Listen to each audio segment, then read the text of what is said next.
Aussi là pour défendre leur outil de travail. On a deux annonces à vous faire. Il y a, je ne sais pas si vous avez entendu, Olive qui a essayé, enfin qui lance un mouvement avec tous les routiers, les paysans, les travaux publics, enfin tous ceux qui souffrent à l'heure actuelle des problèmes de carburant, de taxes et encore bien d'autres, du pouvoir d'achat aussi, il ne faut pas oublier tout le monde. Et donc ils essayent de lancer un mouvement qui va normalement débuter ce week-end ou début de semaine prochaine. Donc il faut les soutenir et être au maximum avec eux.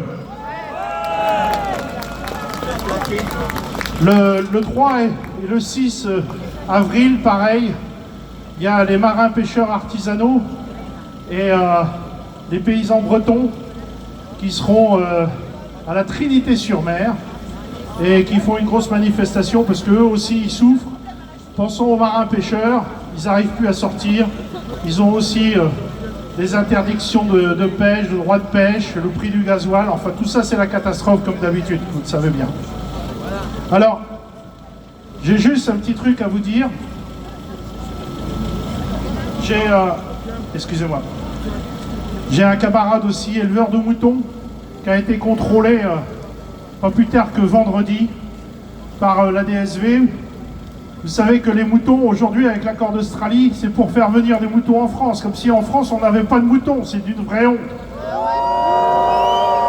Et oui, alors là, ils viennent nous contrôler. Alors, mon camarade a leur dit comme ça, mais écoutez, de toute façon, c'est pas compliqué, je peux pas venir au rendez-vous parce que j'ai plus d'argent pour mettre du gasoil dans ma voiture. Alors, le contrôleur lui a dit, mais ça fait 3 semaines qu'on a un rendez-vous.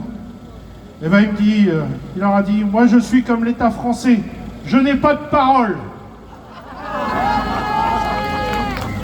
Alors aussi un hommage à notre jeune Raphaël. Raphaël, c'est un jeune de 25 ans qui est paysan dans le Lot-et-Garonne, excusez-moi. Et bien lui, il est venu avec nous le 9 janvier pour défendre notre cause à Paris. Et puis il est venu en tracteur. Eh bien, vous ne devinerez jamais. Il a été poursuivi par la police. Et alors, qu'est-ce qu'il a fait? Ben, il a traversé les champs avec son tracteur. Eh bien, vous ne devinerez pas. Ils ont envoyé un hélicoptère et une compagnie de CRS pour l'arrêter. Alors, forcément, ils l'ont arrêté. Et il est passé au tribunal à Versailles le 19 mars, c'est pas très long. Et le verdict, vous n'êtes pas assis, mais vous allez voir. 8 mois de prison avec sursis. 3 mois de retrait de permis de conduire. Et une interdiction de venir pendant 2 ans dans la région parisienne. Et oui, cette histoire est révoltante. Elle montre comment ceux qui essaient de travailler et de défendre notre agriculture sont traités comme des criminels. Eh oui, c'est de la dictature, vous avez tout à fait raison, madame.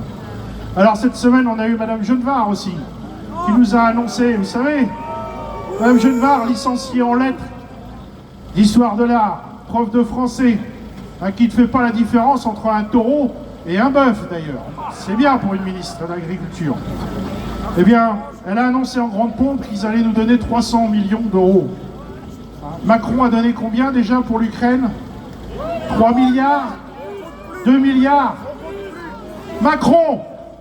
Destitution! Pendant ce temps-là, nos charges explosent, le carburant, l'engrais, l'énergie. Et on nous propose quoi? Des reports de cotisation, l'étalement de nos impôts et des prix à court terme. Je vous rappelle, ça vous rappelle rien ça? C'est pas la gestion de Macron depuis 2017? Macron, dehors! Tu as ruiné la France! Bonnet rappelle quelque chose. Mais voilà, notre gouvernement reste passif devant les accords de libre-échange qui nous détruisent. Oui à la destitution de l'Assemblée nationale. Oui au vote de la motion de censure. Économiquement et industriellement, ça ne nous profite à rien. Les accords avec les pays comme l'Australie nous inondent de produits qui respectent pas nos standards. C'est une concurrence complètement déloyale. Macron, où êtes-vous lorsque les jeunes comme Raphaël se battent seuls pour leur avenir? Macron en destitution. Laissez-nous les décisions de prendre à Bruxelles sans lever les petits doigts pour protéger nos terres et nos traditions. Il est temps de dire non. Non au sacrifice de notre agriculture sur l'autel de l'économie et de marché. Oui à une France qui reprend le contrôle de son agriculture. Oui au Frexit. Frexit, Frexit, Frexit. Et oui, car il est urgent que nous puissions décider ici en France ce qui est bon pour nous, pour dépendre de décisions prises par les démocrates de Bruxelles.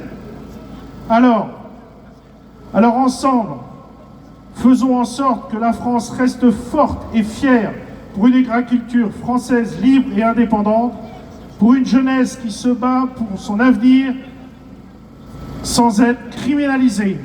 On les fourche! Vive l'agriculture française, vive la France souveraine et vive la France! Merci de m'avoir écouté. Merci Alexandre.